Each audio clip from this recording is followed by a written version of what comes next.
Welcome. Today we are discussing Module 10.2, Exposing Vector Databases via MCP, Practical. Here is a quick look at where we are in our curriculum. Welcome back, AI architects. Let's address a major pain point. Stop writing custom endpoints just to let your LLM query your vector store. Today, we're building a production-grade model context protocol server that exposes GRANT directly to Claude. Check the link in the description to download the architecture diagram and script as we walk through this integration.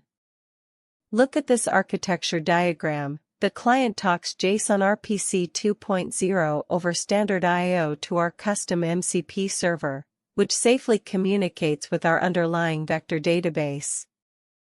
This means zero bespoke routes, automated schema validation, and instant data retrieval. Why are top enterprises moving to MCP? Because wrapping custom fast API layers around your database introduces overhead and massive security risks.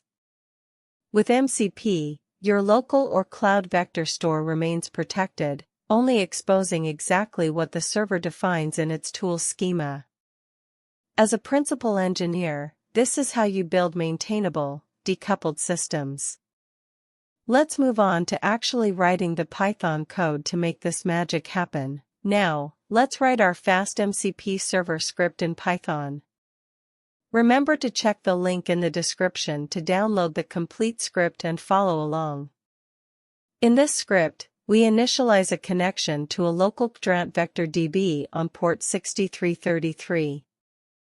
We then define a tool called query_vectors using the mcp.toolDecorator.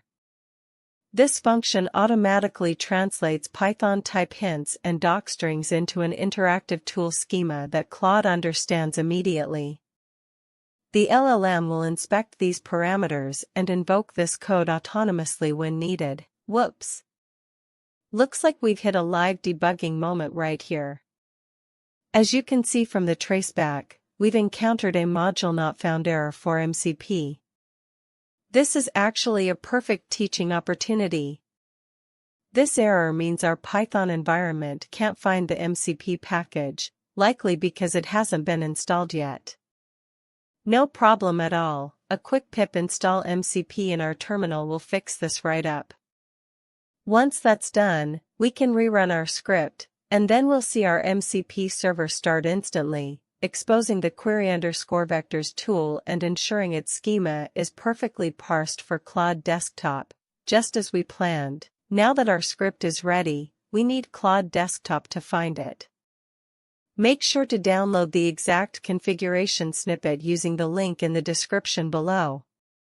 We edit the Claude_desktop_config.json file, establishing a new server config named GRANTMCP. We pass the exact absolute path to our Python environment and script.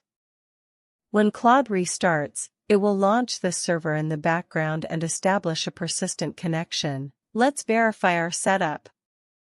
Looking at the Claude Desktop internal logs, we see the application parsing our configuration, executing our Python virtual environment, and successfully registering our vector search tool. When you type a query like find documentation about user permissions, Claude sees the keyword, runs the query_vectors tool through our MCP server behind the scenes, and responds with pinpoint precision. Let's review the exact execution sequence. Download this clean sequence diagram from the description link to save for your team's architecture documents. When a query hits, Claude evaluates if it needs external data. It executes the tool, which translates directly to our local Python server running standard input-output. GRANT handles the heavy matrix multiplications, returns the closest vectors, and the result is packaged up into a neat, secure markdown response. When taking this to production, keep security tight, implement strict error handling, and monitor your token consumption closely. I hope you found this guide valuable. In our next session, we are going to push these architectural patterns to the absolute limits by analyzing images, video, and audio side by side with structured vector searches. I will meet you in the next lecture, Module 11.1, Multimodal RAG Theory. See you there.